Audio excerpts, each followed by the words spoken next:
Good evening. I am recording this because I learned something new today. I have a problem that a lot of people who, like myself, did an enormous amount of reading before having formal education have. For a long time, I was reading at the college level before I graduated from elementary school. But I didn't actually get secular degrees till I was in my 30s. So long before I got my raft of secular degrees, and I'm now pursuing a second doctorate in my retirement, I thought I understood some things that it turns out I didn't, and one of them was the meaning of skeptic. I had a friend's father who considered himself a skeptic, man held a PhD, and he did not believe in black holes. Didn't believe in them, thought they weren't real. Said that the proof was not strong enough. Eventually, the proof came out, and he said, "No, I was wrong. They're black holes." I thought that's what a skeptic was, someone who demands a higher level of proof, who challenges assumptions and wants proof for what they end up believing. That's what he was. I had absolutely no reason to think that that was any different for anyone else. Well, it turns out that I might have missed a thing or two.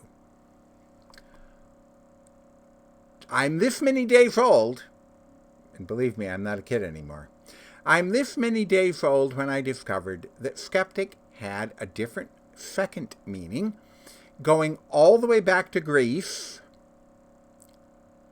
and that was someone, a philosopher generally, but there's no necessity of that. This is according to Oxford Languages. It is someone, definition 2, who denies the possibility of the reality of or any rational belief in for anyone a given area of knowledge. I did not know that. I didn't know it was a thing. It explains some of my former, I'm now retired, colleagues. And it explains some people I've known who were not my colleagues. But it's to those people I want to speak. Stop. You're endangering all of us. Now, why do I say that? Seems like a very, very forceful thing to say, right? Politico, not exactly an online tabloid, published an article in their magazine on the 28th of February 2023 titled, "We Have a Real UFO Problem and It's Not Balloons." This was written by Ryan Graves, a former Navy pilot and aeronautics engineer. He chairs the American Institute of Aeronautics and Astronomics UAP Integration and Outreach Committee, and he just founded a new nonprofit, Americans for Safe Airspace. And he gives his personal experiences, which are almost a decade old now. I'm not even going to touch them. I'm much more interested in the factual and provable stats that he lists in the article. For one thing, when they upgraded radar in 2014, they suddenly became aware of these things that they hadn't been aware of before in large numbers. And it was possible to then track them with radar, which prior you couldn't get a solid target, and with others of multiple surveillance systems, including infrared sensors that detected their heat signatures and visual confirmation. This is probably why the Navy has started releasing stuff. He gives some of the characteristics, their acceleration rates, being able to hold their position in a Category 4 hurricane without being shaken, and the complete lack of any visible means of lift, control, or propulsion. He lays it out, but he lays out some other things. The Director of National Intelligence has released a report, primarily to Congress, citing 247 new, not the 3 that were in the New York Times, new combination sightings of these things in the last year and a half. The Federal Aviation Administration last May issued an alert after a passenger airline flying over West Virginia experienced a failure of 2 major systems while flying beneath what was reported as a UAP. I didn't know that. Scott Bray, Deputy Director of the Office of Naval Intelligence, has testified under oath that the one thing we're sure of about these is they're not ours.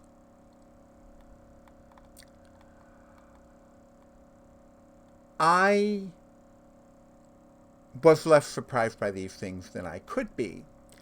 I was totally surprised by the fact that there have been 11 reported near collisions between military aircraft and UAPs that are verified by the Navy. Can we at least start, and we'll deal with what they might be in a minute, but can we please start by acknowledging they exist?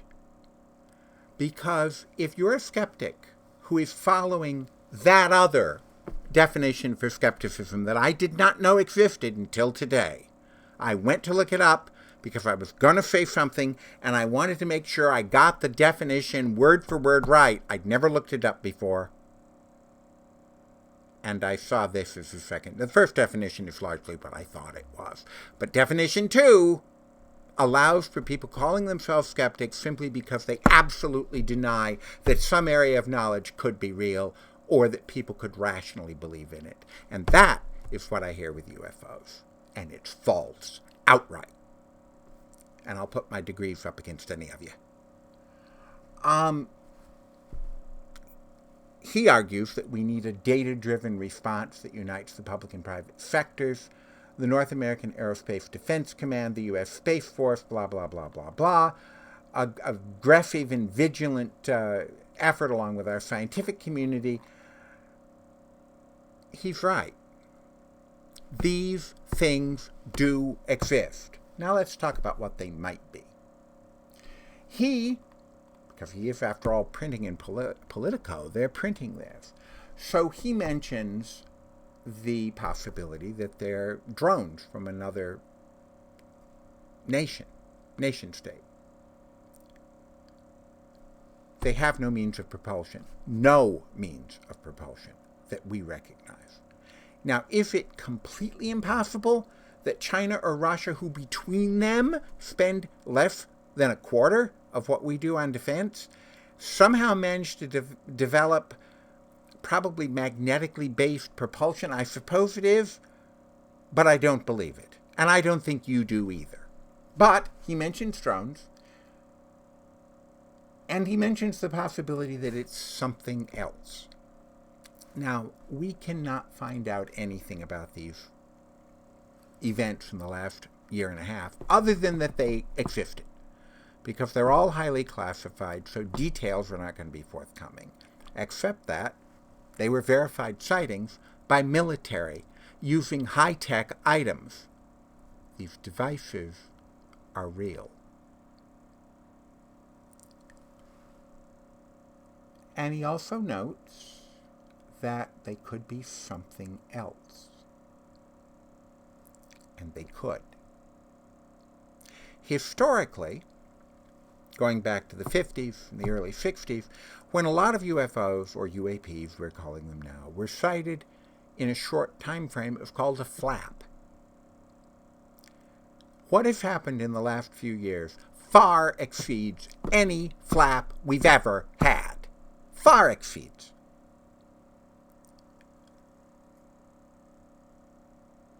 We know from those periods of time, for example, that they could shut off our nuclear defense system.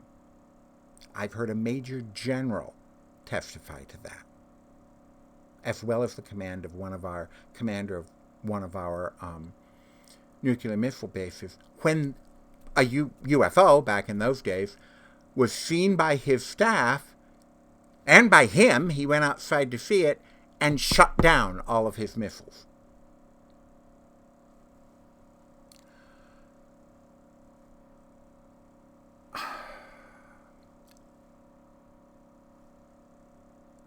Are they a danger to us? Maybe not. Maybe they're protecting us.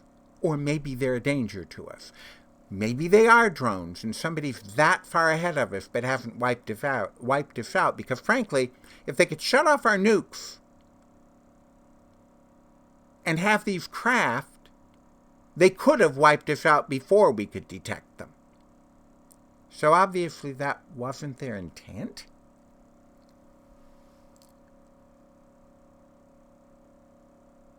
He talks about the stigma in reporting UAPs.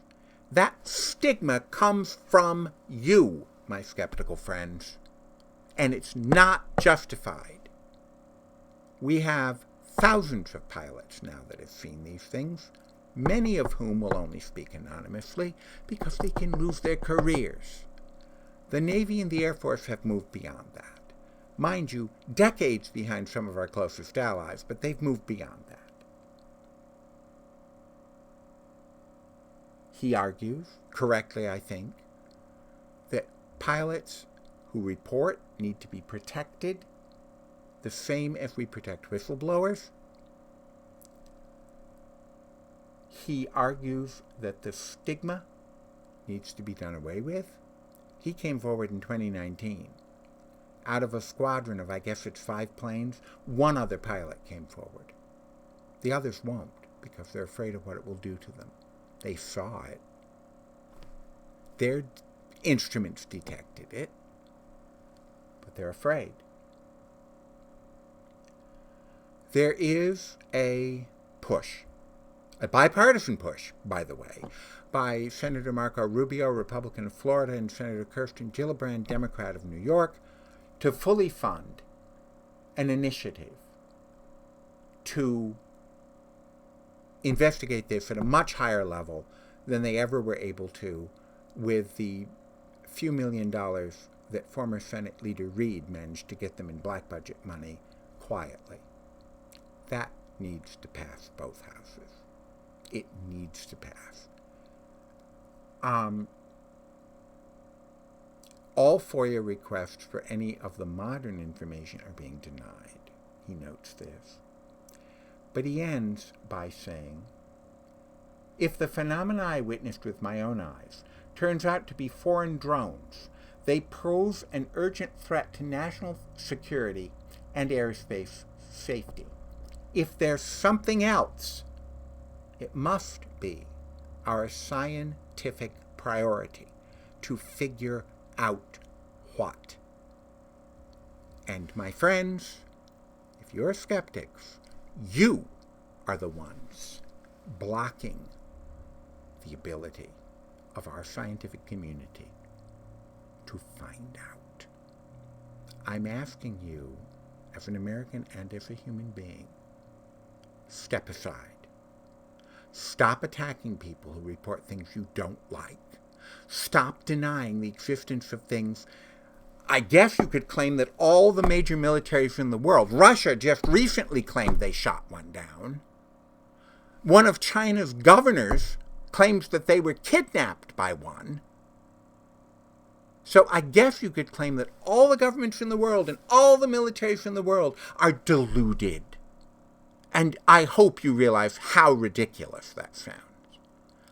Yes, I am being forceful because I am sick of the fact that we as a culture will not deal with reality. I've read the Brookings Institution report from the early 60s or late 50s. I know what it says. You should read it. I'll link it below. They told the government that they believed that we would. They didn't suggest that, maybe No. Within 40 years, we will have proof of alien life, intelligent alien life. But they went on to recommend that the government prevent the people from knowing, because they believed that it was possible that the fundamentalists and other fanatics, including, by the way, some groups that are not religious, would destroy civilization. Some psychological studies since then have backed that up. Fundamentalists, I think it was followed by atheists, followed by psychologists. There were 5 groups that one study found, and I don't remember, I think that was Rice University, but I could be completely wrong. One study found that there were 5 groups that would go berserk and end human civilization. Newer studies in the last 5-10 years have indicated that that fear is dying down. Not necessarily in the developing countries, but in the first world countries. And frankly, we're the ones with the power to destroy human civilization. So I agree with the author. It is time that this be aggressively studied, transparently reported. As an American citizen, I have a right to know what they're finding, and so do you. But it starts by the people who call themselves skeptics, but aren't skeptics in the way I thought skeptics were, but rather are skeptics in the way that some Greek defined skepticism. Step aside. Let people do their jobs without your pressure. I know for a fact that there are groups of skeptics who go so far as to complaint bomb completely harmless sites that discuss these things. Stop. Stop. No one is hurting you. No one is threatening you. But we need to know what these things are. And we don't. If they're foreign, we need to know. If, and I think it's much more likely, they are not from this world, we need to know. And we're not going to know while we're making fun of our material witnesses. Thank you so much. I hope you'll think about it. I think it needs seriously to be thought about. Have a good night.